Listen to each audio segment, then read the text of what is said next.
ಸರ್ವೇ ಭವಂತು ಸುಖಿನಃ. ಇಂದು ಶ್ರೀ ಪರಾಭವ ನಾಮ ಸಂವತ್ಸರೆ ದಕ್ಷಿಣಾಯನೆ ಗ್ರೀಷ್ಮ ಋತು ಆಷಾಢ ಮಾಸೆ ಕೃಷ್ಣ ಪಕ್ಷೆ. ಇಂದು 3ನೇ ತಾರೀಕು ಸೋಮವಾರ, ಪಂಚಮಿ ತಿಥಿ ಹಾಗೂ ಇಂದು ಉತ್ತರ ಭಾದ್ರಪದ ನಕ್ಷತ್ರ. ಇಂದಿನ ಭವಿಷ್ಯವನ್ನು ನೋಡೋಣ. ಇಂದು ಟೀಕಾಚಾರ್ಯರ ಆರಾಧನೆ, ಜಯತೀರ್ಥರ ಆರಾಧನೆ, ಮಧ್ವಾಚಾರ್ಯರ ಬಹಳ ಬೃಹತ್ ಗ್ರಂಥಗಳಿಗೆಲ್ಲದಕ್ಕೂ ಟೀಕೆಯನ್ನು ಬರೆದಿರುವಂತಹ ಈ ಜಯತೀರ್ಥರು ಬಹಳ ಜ್ಞಾನಿಗಳು. ಜಯತೀರ್ಥ ವಿದ್ಯಾಪೀಠ ಅಂತ ಕೂಡ ಇದೆ ಅನಾದಿ ಕಾಲದಿಂದ. ಅದನ್ನು ಎಲ್ಲರೂ ಕೂಡ ಅಲ್ಲಿ ವಿದ್ಯೆಯನ್ನು ಕಲಿತಾ ಇದ್ದಾರೆ, ನಮ್ಮ ಶಾಸ್ತ್ರ ವಿದ್ಯೆಗಳನ್ನು. ಹೀಗಾಗಿ ಟೀಕಾರಾಯರದ್ದು ಪಂಚಮಿ ಅಂತ ನಾವು ಹೇಳ್ತೀವಿ. ಅದು ಬಹಳ ಶ್ರೇಷ್ಠತರವಾದಂತಹ ದಿವಸ. ಟೀಕಾಚಾರ್ಯರ ಅನುಗ್ರಹವಾದರೆ ಅವರಲ್ಲಿ ಜ್ಞಾನ ಅನ್ನುವಂಥದ್ದು ಯಾವ ಮಟ್ಟಿಗೆ ಮೂಡುತ್ತೆ ಅನ್ನೋದಕ್ಕೆ ನಾವು ಕಲ್ಪನೆಯನ್ನು ಮಾಡ್ಕೊಳ್ಳೋದಕ್ಕೂ ಆಗೋದಿಲ್ಲ. ಸಾಕ್ಷಾತ್ ಬ್ರಹ್ಮದೇವರ ಅನುಗ್ರಹ ಆದಂತೆ ಟೀಕಾಚಾರ್ಯರ ಅನುಗ್ರಹವಾದರೆ. ಹೀಗಾಗಿ ಇಂದು ಅವರನ್ನು ವಿಶೇಷವಾಗಿ ಭಜನೆ ಮಾಡುವುದು ಉತ್ತಮ. ಇಂದು ಭವಿಷ್ಯವನ್ನು ನೋಡೋಣ. ಇಂದು ಉತ್ತರ ಭಾದ್ರಪದ ನಕ್ಷತ್ರ. ಇದರ ಅಧಿಪತಿ ಶನೀಶ್ವರ ಆಗಿರೋದ್ರಿಂದ ಇಂದು ಸ್ವಲ್ಪ ನಿಧಾನವಾಗಿ ಕೆಲಸಗಳು ಜರುಗತ್ತೆ. ಮೇಷರಾಶಿಯವರಿಗೆ ಇದು ಅತ್ಯುತ್ತಮವಾದಂತಹ ದಿವಸ. ಮನಸ್ಸಿಗೆ ನೆಮ್ಮದಿ, ಇಷ್ಟಾರ್ಥ ಸಿದ್ಧಿ ಹಾಗೂ ನಿಮ್ಮ ಏಕಾದಶ ಭಾವದಲ್ಲಿ ಅಂದರೆ ಲಾಭಸ್ಥಾನದಲ್ಲಿ ಚಂದ್ರನ ಮೇಲೆ ಗುರುದೃಷ್ಟಿ ಇರೋದ್ರಿಂದ ಇಂದು ಧನಾಗಮ ಖಂಡಿತವಾಗಲೂ ಸಾಧ್ಯ. ಮನಸ್ಸಿಗೆ ಹೆಚ್ಚಿನ ನೆಮ್ಮದಿ.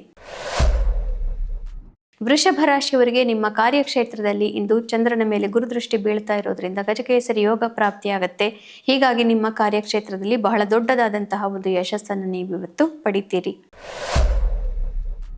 ಮಿಥುನ ರಾಶಿಯವರಿಗೆ ನಿಮ್ಮ ನವಮ ಭಾವದಲ್ಲಿ ಚಂದ್ರನ ಮೇಲೆ ಗುರುದೃಷ್ಟಿ, ಹೀಗಾಗಿ ಭಾಗ್ಯೋದಯವಾಗುತ್ತೆ. ಹಿರಿಯರ ಆಶೀರ್ವಾದ ಪ್ರಾಪ್ತಿಯಾಗುತ್ತೆ. ಬಾಸ್ಗಳು ಮತ್ತು ಯಾರು ಅಧಿಕಾರದಲ್ಲಿದ್ದಾರೋ ಅಂತಹವರಿಂದ ಇಂದು ನಿಮಗೆ ಒಂದು ಉಪಕಾರ, ದೊಡ್ಡದಾದಂತಹ ಉಪಕಾರ ಸಾಧ್ಯ. ಮತ್ತು ಪಾಲಿಟಿಷಿಯನ್ಸ್ ಯಾರ್ಯಾರಿದ್ದೀರಿ, ನಿಮಗೆ ಇಂದು ಬಹಳನೇ ಮುಖ್ಯವಾದಂತಹ ಒಳ್ಳೆಯ ದಿನ ನಿಮಗೆ ಆಗಿರುತ್ತೆ. ಕರ್ಕ ರಾಶಿಯವರಿಗೆ ನಿಮ್ಮ ಅಷ್ಟಮದಲ್ಲಿ ಚಂದ್ರ ಬಂದಿದ್ದಾನೆ, ಅವನ ಮೇಲೆ ಗುರುದೃಷ್ಟಿ, ಹೀಗಾಗಿ ಮನಸ್ಸಿಗೆ ಸ್ವಲ್ಪ ಕ್ಲೇಶ ಹೆಚ್ಚೇ ಆಗತ್ತೆ. ಇವತ್ತು ಪ್ರೀತಿ ಪಾತ್ರರಿಂದ ನಿಮಗೆ ಬೇಕಾದಂತಹ ಪ್ರತಿಕ್ರಿಯೆ ಸಿಗೋದೇ ಇಲ್ಲ. ಧ್ಯಾನಾದಿಗಳಿಂದ ಈ ದಿನವನ್ನು ಕಳೆಯಬೇಕು.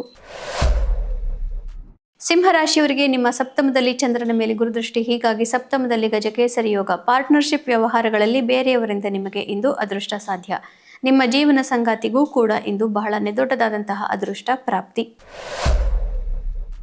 ಕನ್ಯಾ ರಾಶಿಯವರಿಗೆ ನಿಮ್ಮ ಷಷ್ಠದಲ್ಲಿ ಚಂದ್ರ ಇದ್ದಾನೆ, ಅದರ ಮೇಲೆ ಗುರುದೃಷ್ಟಿ, ಹೀಗಾಗಿ ಇಂದು ನೀವು ಆಧ್ಯಾತ್ಮಿಕ ಮಾರ್ಗದಲ್ಲಿ ಇರುವಂತಹವರ ಜೊತೆ ವೈರತ್ವವನ್ನು ಕಟ್ಟಿಕೊಳ್ಳಬೇಕಾಗಿ ಸಂದರ್ಭ ಬರಬಹುದು. ಹೀಗಾಗಿ ಗುರುಗಳು ಹಾಗೂ ಯಾರು ಆಧ್ಯಾತ್ಮ ಮಾರ್ಗದಲ್ಲಿದ್ದಾರೆ ಅಂತಹವರ ಜೊತೆ ಇಂದು ವಾಗ್ವಾದಗಳು ಬೇಡ.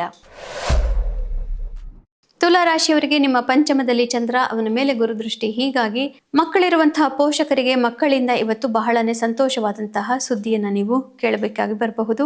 ಕಲಾವಿದರಿಗೆ ಅತ್ಯುತ್ತಮವಾದಂತಹ ದಿವಸ. ಆದರೆ ಇಂದು ಯಾರು ಇನ್ವೆಸ್ಟ್ಮೆಂಟ್ ಇತ್ಯಾದಿಗಳನ್ನ ಮಾಡ್ತಾ ಇದ್ದೀರಿ ಅಂಥವರು ಧರ್ಮ ಮಾರ್ಗದಿಂದ ಒಂಚೂರು ಹೊರಗಡೆ ಇದ್ದರೂ ಕೂಡ ನೀವು ಹಣವನ್ನು ಕಳೆದುಕೊಳ್ಳಬೇಕಾಗಿ ಬರಬಹುದು.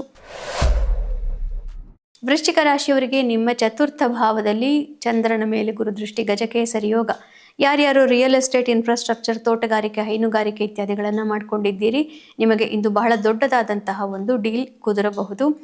ಯಾರ್ಯಾರು ಕೋರ್ಟ್ ಕಚೇರಿ ವ್ಯವಹಾರಗಳಲ್ಲಿ ಸಿಕ್ಕಾಕೊಂಡಿದ್ದೀರಿ, ಇವಾಗ ನಿಮಗೆ ಮುಖ್ಯವಾದಂತಹ ಒಂದು ತಿರುವು ನಿಮ್ಮ ಪರವಾಗಿ ನಿಮ್ಮ ಕೆಲಸದಲ್ಲಿ ಸಾಧ್ಯ.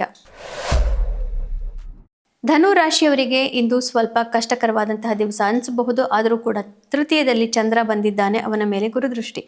ನೀವು ಬಹಳನೇ ಮುಖ್ಯವಾದಂತಹ ದೊಡ್ಡ ಕೆಲಸವನ್ನು ಮಾಡಲಿಕ್ಕೆ ಹೊರಡಬಹುದು. ಆದರೆ ಬಾಸ್ ಇತ್ಯಾದಿಗಳು ನೀವು ಇದು ಮಾಡೋದು ಸರಿಯಲ್ಲ, ಅದು ಮಾಡೋದು ಸರಿ ಇಲ್ಲ ಅಂತ ನಿಮ್ಮನ್ನು ತಡೆದು ಹಿಡಿದು ಕೂಡಿಸಬಹುದು. ಹೀಗಾಗಿ ಇಂದು ದೊಡ್ಡವರ ಆಶೀರ್ವಾದ ಮತ್ತು ವಿನಯಪೂರ್ವಕವಾಗಿ ಕೆಲಸ ಮಾಡೋದು ಅವಶ್ಯಕ. ಮಕರ ರಾಶಿಯವರಿಗೆ ನಿಮ್ಮ ದ್ವಿತೀಯದಲ್ಲಿ ಚಂದ್ರ ಇದ್ದಾನೆ, ಅವನ ಮೇಲೆ ಗುರುದೃಷ್ಟಿ, ಹೀಗಾಗಿ ಮನೆಯಲ್ಲಿ ಇವತ್ತು ಶುಭ ಸಮಾರಂಭ, ಯಾವುದೋ ಒಂದು ಪೂಜೆ ಅಥವಾ ನಿಮ್ಮ ಮನಸ್ಸಿಗೆ ಬಂದಂತೆ ಹೆಚ್ಚಿನ ಧ್ಯಾನ ಇತ್ಯಾದಿಗಳನ್ನು ನೀವು ಮಾಡಬಹುದು. ಕುಟುಂಬದಲ್ಲಿ ಇವತ್ತು ನೆಮ್ಮದಿ ಹೆಚ್ಚಾಗಿರುತ್ತೆ ಮತ್ತು ಸವಿಯಾದಂತಹ ತಿಂಡಿ ತಿನಿಸುಗಳನ್ನು ಮಾಡಿಕೊಂಡು ಕುಟುಂಬದವರೊಡನೆ ಬಹಳ ಸುಖಕರವಾದಂತಹ ಕ್ಷಣಗಳನ್ನು ನೀವು ಕಳಿತೀರಿ. ಕುಂಭರಾಶಿಯವರಿಗೆ ನಿಮ್ಮ ರಾಶಿಯಲ್ಲಿ ಚಂದ್ರ, ಅವನ ಮೇಲೆ ಗುರುದೃಷ್ಟಿ, ಹೀಗಾಗಿ ಇದು ಗಜಕೇಸರಿ ಯೋಗ. ಹೀಗಾಗಿ ಇವತ್ತು ನೀವು ನಿಮ್ಮ ವೈಯಕ್ತಿಕವಾಗಿ ಬಹಳ ದೊಡ್ಡದಾದಂತಹ ಒಂದು ಮೈಲುಗಲ್ಲಿನ ನಿರ್ಧಾರವನ್ನು ನಿಮ್ಮ ಜೀವನದಲ್ಲಿ ಇವತ್ತು ನೀವು ಮಾಡ್ಕೊಳ್ತೀರಿ. ವ್ಯಕ್ತಿತ್ವದಲ್ಲಿ ಒಂದು ಮುಖ್ಯವಾದಂತಹ ಬದಲಾವಣೆಯನ್ನು ನೀವು ಇವತ್ತು ಮಾಡ್ಕೊಳ್ತೀರಿ. ಮೀನರಾಶಿಯವರಿಗೆ ವ್ಯಯಭಾವದಲ್ಲಿ ಚಂದ್ರ ಮತ್ತು ಅವನ ಮೇಲೆ ಗುರುದೃಷ್ಟಿ, ಹೀಗಾಗಿ ಇಂದು ಸ್ವಲ್ಪ ಮಿತ್ರತ್ವಗಳಲ್ಲಿ ಒಡಕು ಸಂಪೂರ್ಣವಾಗಿ ಆಗಿಬಿಡಬಹುದು. ಅಂದರೆ ಯಾವುದೋ ಒಂದೆರಡು ನಿಮಗೆ ಬೇಡದಂತಹ ಮಿತ್ರತ್ವಗಳು, ಪ್ರಾಜೆಕ್ಟ್ ಇತ್ಯಾದಿಗಳು ಅಥವಾ ಕಾರ್ಯಕ್ಷೇತ್ರದಲ್ಲಿನ ಒಡನಾಟ ಇವೆಲ್ಲವೂ ಕೂಡ ಕೊನೆಗೊಳ್ಳಬಹುದು. ಆದರೆ ಆಧ್ಯಾತ್ಮಿಕವಾಗಿ ಇದು ಸರಿಯಾದ ನಿರ್ಧಾರ ಅಂತ ನಿಮಗೆ ಆತ್ಮವಿಶ್ವಾಸ ಇರೋದ್ರಿಂದ ಇದರಿಂದ ನಿಮಗೆ ಹೆಚ್ಚೇನು ತೊಂದರೆ ಆಗೋದಿಲ್ಲ. ಹೀಗಾಗಿ ಇದು ಒಳ್ಳೆಯದಕ್ಕೆ ಆಗ್ತಾ ಇದೆ ಅಂತ ನೀವು ಭಾವಿಸಿಕೊಂಡು ಆತ್ಮವಿಶ್ವಾಸದಿಂದ ಮುಂದುವರಿಯಬಹುದು. ಪುನಃ ನಾಳೆ ಭೇಟಿಯಾಗೋಣ. ಅಲ್ಲಿವರೆಗೂ ನಿಮಗೆ ತಿಳಿದೇ ಇದೆ, ಗೀತಾ ಶ್ಲೋಕಗಳ ಶ್ರವಣ, ಪಠಣ, ಮನನ, ಲೇಖನ ಯಾವುದು ಒಂದನ್ನಾದರೂ ಕೂಡ ಮಾಡಿದರೂ ಭಗವಂತನ ಧಾಮ ಸೇರೋದರಲ್ಲಿ ಸಂದೇಹವೇ ಇಲ್ಲ. ಶುಭಮಸ್ತು. ಶ್ರೀಕೃಷ್ಣ ವಿಜಯತೆ.